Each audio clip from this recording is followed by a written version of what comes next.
ये हमारा जो घर में जो ग्रिड का जो पावर आ रहा है इसको स्टोर करके रख रहा है, जब हमारा ज़रूरत पड़ रहा है तभी इसको हम यूज कर रहे हैं। अदरवाइज़ हम अगर जनरेटर को रखते हैं उसमें आवाज़ होता, एक साउंड क्रिएट होता, प्लस वहाँ पे तुमको फ्यूल डालना पड़ेगा, प्लस उसका मेंटेनेंस कॉस्ट भी ज़्यादा है। इसका मेंटेनेंस कॉस्ट का नहीं है ऐसा नहीं, इसका भी है, बट तुम्हारा केयर के ऊपर डिपेंड है, ये मैकेनिकल चीज़ नहीं है।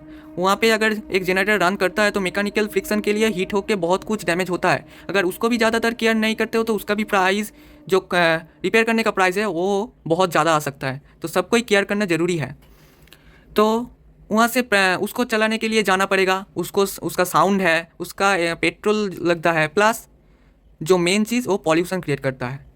मतलब जो धुआं निकलता है वहाँ से बहुत पॉल्यूशन गैस निकलता है, जिससे ह्यूमन का जो लंग्स है वो बहुत जल्दी डैमेज हो सकता है। तो इसी के लिए मैं इसको नहीं सपोर्ट करता, मैं खाली इस टाइप का इको फ्रेंडली को ही सपोर्ट करता हूँ। अगर माँ देखो, अगर ऐसा सेटअप लगा लेते हो, प्लस एक ऊपर में अगर इसका ही वैल्यू का अगर सोलर सेटअप भी लगा लेते हो, और क्या ज़रूरत।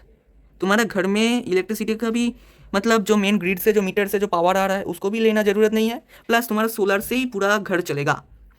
तुम घर में एक टाइम में कितना लोड चलाते हो जो तुम्हारा दिक्कत आएगा। अगर मान भी लेता हूँ गर्म में टाइम में 2 AC चलेगा, फ्रिज चलेगा, वॉशिंग मशीन चलेगा, इसमें भी चल सकता है। तो और क्या दिक्कत, एक टाइम में तो तुम बहुत ह्यूज लोड को तो नहीं यूज करते हो, तो इससे भी तुम्हारा फ़ायदा है।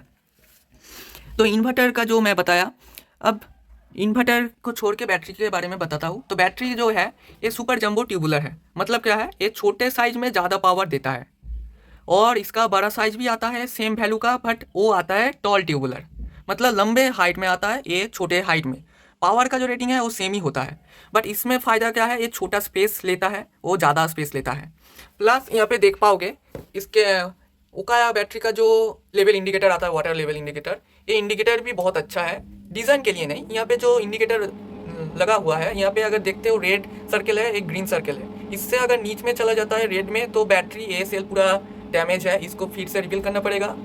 और अगर तुम इस बैटरी का लाइफ को बहुत रखना चाहते हो अच्छा, तो उसी के लिए मेरा रिकमेंडेशन है, तुम ये कर सकते हो। अगर ये जो ग्रीन ये इंडिकेटर है, ये थोड़ा सा भी ग्रीन से उतर जाता है, पानी थोड़ा भर देना, बस बैटरी का लाइफ बहुत ज़्यादा रहेगा। क्योंकि मेंटेनेंस कॉस्ट ऐसा ही ज़्यादा होता नहीं, तुम्हारा केयर के ऊपर डिपेंड है। तुम अगर ज़्यादा नहीं केयर करोगे तो मेंटेनेंस कॉस्ट भी ज़्यादा बढ़ेगा, बट केयर ज़्यादा करोगे तो मेंटेनेंस कॉस्ट बहुत कम हो जाएगा। तो ये अगर रेड में जाता है तो मेंटेनेंस कॉस्ट ज़्यादा, अगर कम है उसी टाइम में ही थोड़ा रिफिल कर देते हो पानी को, तब ये क्या होता है, इसका मेंटेनेंस कॉस्ट भी कम होता है, प्लस इसका लाइफ भी ज़्यादातर रहता है। एक चीज़ और, यहाँ पे जो बैटरी के साथ जो वायर आया है ये छोटा लगता है इसका जो इंसुलेटर, और इन्वर्टर के आउटपुट में मतलब पीछे साइड में जो वायर निकला है प्लस माइनस के लिए, इसका जो इंसुलेशन कवर है ये बहुत स्ट्रॉन्ग है, प्लस ये थोड़ा ज़्यादा है। क्योंकि देखो ये इन्वर्टर के डायरेक्ट निकल रहा है तो उसी के लिए इसको ज़्यादा प्रोटेक्टिव बनाया है, ज़्यादा स्ट्रॉन्ग बनाया है। और ये बैटरी के साथ थोड़ा कनेक्शन है, उसी के लिए AB25 का है, AB25 खाली एक इसका जो इंसुलेशन का जो कवर है मटेरियल है थोड़ा सा कम है, अदरवाइज और कुछ अलग नहीं है। और एक चीज़ है 25 स्क्वायर मतलब समझ पा रहे हो, 200 एम्पियर तक ले सकता है ये एक केबल। इस टाइप का केबल अगर हमारा विलेज के ग्रिड में यूज होता ना तो कितना अच्छा होता, बट ऐसा हो नहीं रहा।